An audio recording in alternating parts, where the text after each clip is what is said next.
look good. Yeah, for them. Hello everyone and welcome to Action RPG. I'm your host Aaron, and for today's video we're headed to the world of Corepunk. I've been waiting over 4 years to get my hands on this MMORPG. I haven't even had to go bust out my yellow hoodie that the Artificial Core sent me almost 4 years ago. I've made multiple videos on this. It was highly anticipated. I couldn't wait to play it. And yesterday I had access to the closed alpha testing. And I was like, today is the day. We finally get to play Corepunk and see what this game is all about. Now, I want to be clear. This game is in closed alpha testing, okay? So that is important to know.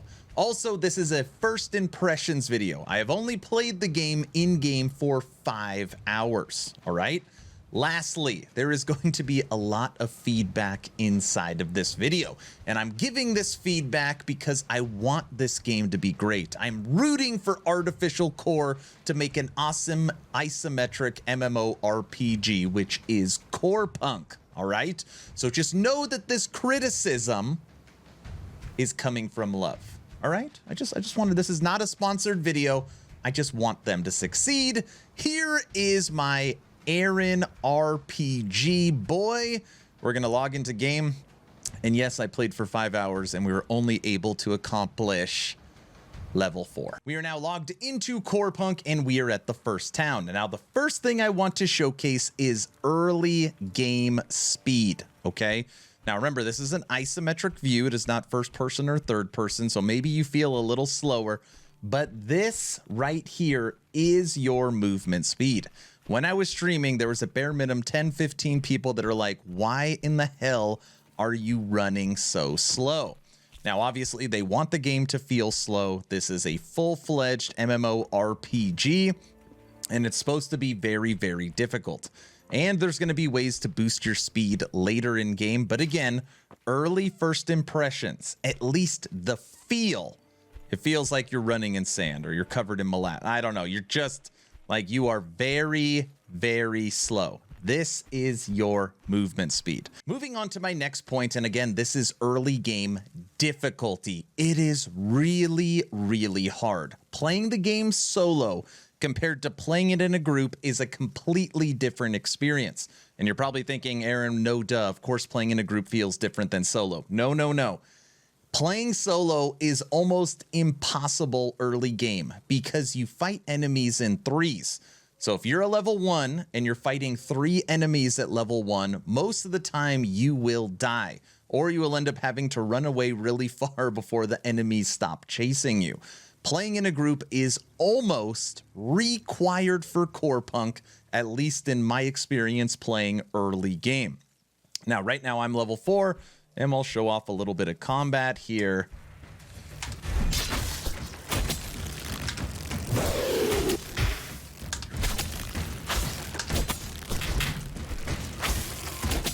This is a level 2 gnat.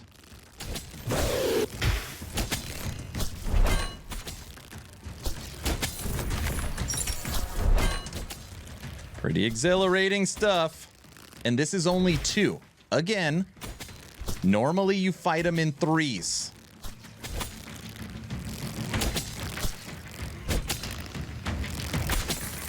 So as you can see, right there, okay, I'm getting some quest items.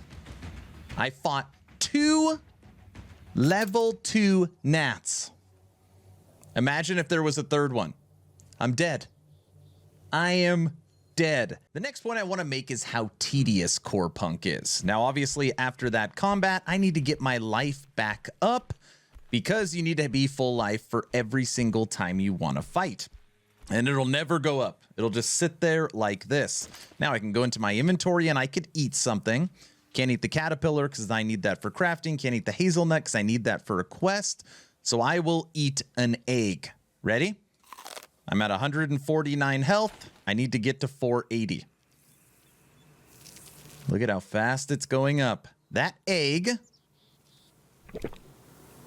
gave me 12 health. So what you could do, you could continue eating stuff.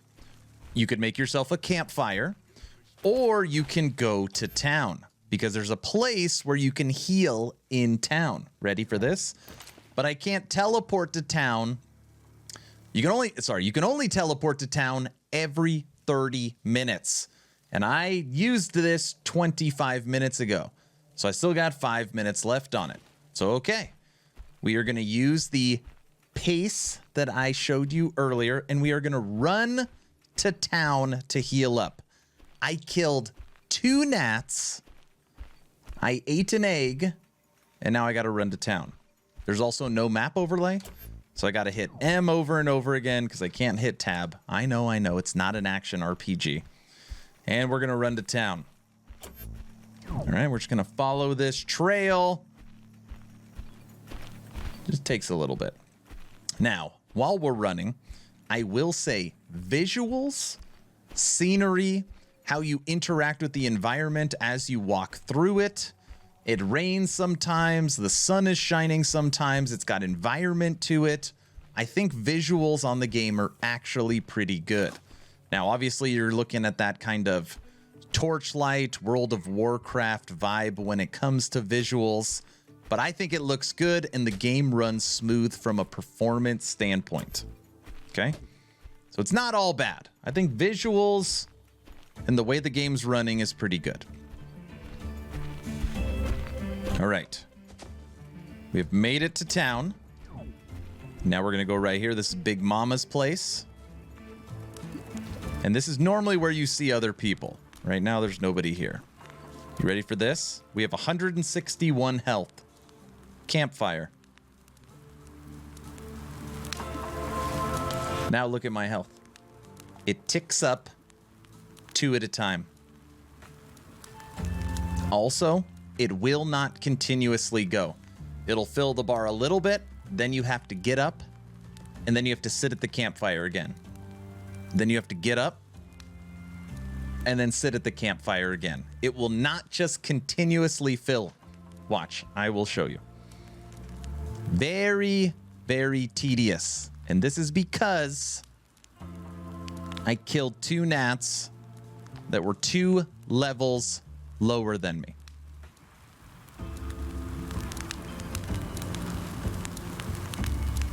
I know.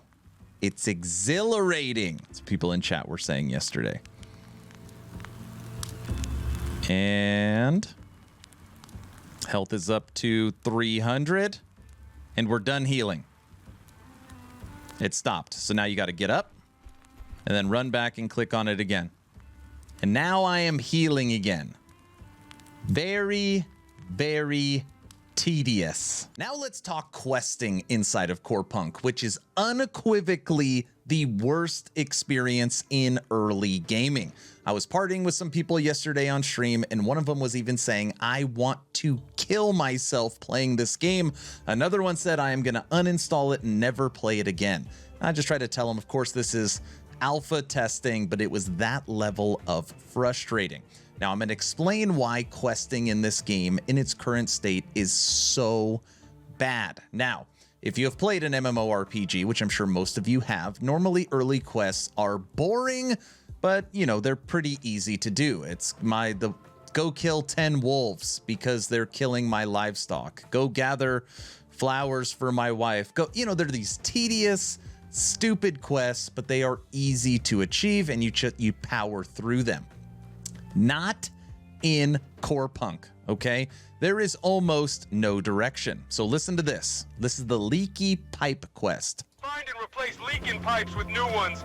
You can usually find them in barrels or crates. Don't dawdle. I'll be here fixing this fucking barometer. Yes, this game has some crude stuff to it. So I gotta fix leaky pipes. You see the pipe leaking right there. And if you circle around, there's other parts where it's leaking. There's 3 total leaks. Now, all it says is where you can find them, in crates and barrels. And I have circled this area over 5 hours, I don't know, 20, 30 times. I found a singular barrel right here. And that was just by chance. You're probably thinking, no way, like I guarantee I could find those pipes. And maybe you could. No one else could. in the global chat, nobody could find the pipes to finish this quest. And of course, it's alpha. Maybe you can't complete this quest. All right, maybe. Now, let's go to another one, which is the actual main quest. Listen to this. The forest is to the southwest from the village. The people around must have seen the explosion. Ask them for details. But don't rush into the woods. Better look around, figure out what's what. Gear up tougher. Government pays good coin to newcomers for getting rid of various critters in these parts. Okay, southwest. All right, at least they give you some direction, Aaron. The green is the forest. All right, obviously, southwest is bottom left. And this is what I have explored so far. Remember the pace of this game. This is how much of the green I have looked at, okay? It is not in there. And are you ready for this? That is the second quest you get. I am right here. You get the quest right in the middle of this town. I have traversed this whole part of the green forest, and it is not in there. I actually went over to the official Discord for Corepunk, and somebody said they pinned it, that it is almost bottom left. Like when they say southwest, or it's literally down in here, okay? You saw me fight 2 level 2 gnats. At this part in the forest, you are fighting enemies between level 5 and level 7. They are unkillable unless you are almost in a full party. So, in order to complete the second quest in the game, not side quest, the second quest given in the game, you need to be in a party of 4, and you need to traverse through this down into here. Now, normally in an MMORPG, you can make it hard. You can even make it where you got to figure things out. But the level here is crazy. I even had a quest where I had to gather 10 bushels of corn. And all I did, because all these different fields and farms have some corn or hay or something in that, and you just run. 95% of the quests are you running around aimlessly. One of them is I need to get hazelnuts. And to get hazelnuts, you need to find thick bushes, which it doesn't actually tell you that you need to find thick bushes. I just ran around and finally found a random thick bush, which gave me a hazelnut. So I would just have to aimlessly wander. There's no tracking. There's no, here's a highlighted area. You will find the stuff in there. No. 95% of the quests are you just randomly running around. The last point I want to make is power progression. Inside of an action RPG or an MMO, you want to feel yourself getting stronger as you level. And inside of Corepunk, me at level 4, I should go back to those level 1 and level 2 enemies and I should stomp the floor with them because I'm getting stronger as I progress. And you do not feel that inside of Corepunk.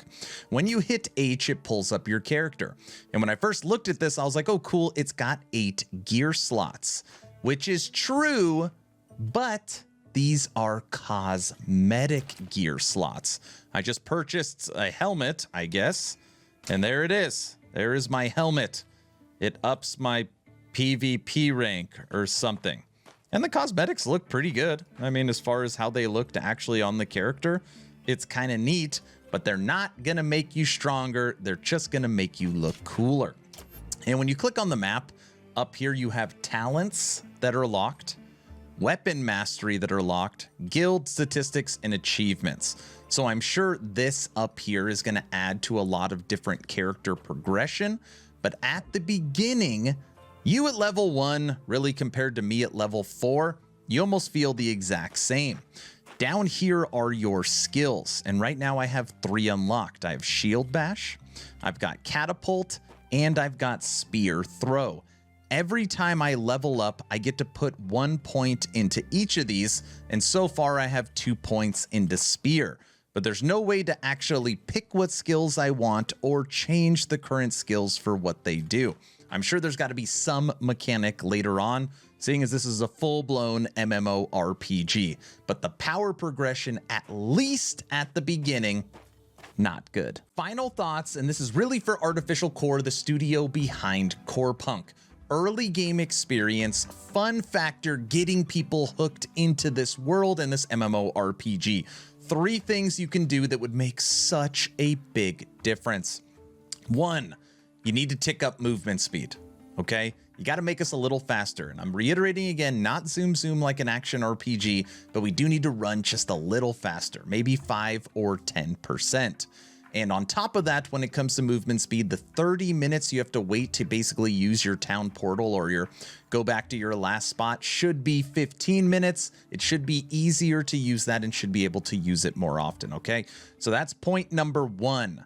Point number 2, yes, an MMORPG, you're supposed to play with friends, you're supposed to have a guild, you're supposed to have a community around you, but it should not be a requirement. Requiring people to form relationships early in game because you cannot complete content by yourself is not good. People were forming around the campfire yesterday trying to make parties because they could not kill simple enemies for quests. That should not be the case, okay? So you either need to tune down the enemies or tune up the player's power. That's point number 2. And the final point, point number 3, is you have to help us with quests. And if you didn't do anything, that would be the biggest game changer for Corepunk. And I know people are probably just saying, Aaron, you just suck. Aaron, you don't get it. Aaron, you're not an MMO guy. You're an action RPG guy. I'm telling you right now, when you have people in global chat for a closed alpha saying they want to kill themselves and other people saying they're going to uninstall and never play this game again, I had 100 people watching me for almost 5 hours and none of us could figure out what the hell to do, which means you just run around aimlessly. And I'm not trying to beat this horse to death because it's already dead, but even if it was like you could track the quest and it highlighted a large region, so you at least knew kind of the direction on where to go. Or you can switch up some of the wording in the quest and you can put up more like, go to Golden Fields town.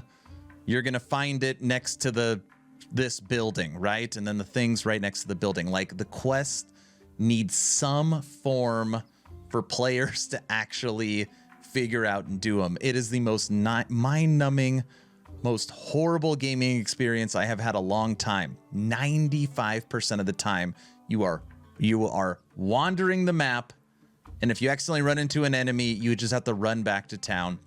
It's horrible. So that is my first impressions on Corepunk. Remember, I'm rooting for you. This is closed alpha, everyone. I am not closing the books on this game. For early first impression, I think they're going to get it right. So I'm done. I hope you learned something. 2 asks at the end of the video. Ask number 1, I'm hoping today is the day I have earned your subscription. I'm hoping today is the day you make the decision to push that little red button. I would really appreciate it, but of course, only if you think I've earned it. Ask number 2, check out my Patreon. Thank you to the first 91 members who have signed up. I get asked all the time, what's the best way to support? And Patreon is it. And Artificial Core, thanks for sending me this hoodie. You're awesome. I'm rooting for you. Now I'm actually done. Hopefully you're entertained or at least learned something. Aaron, out.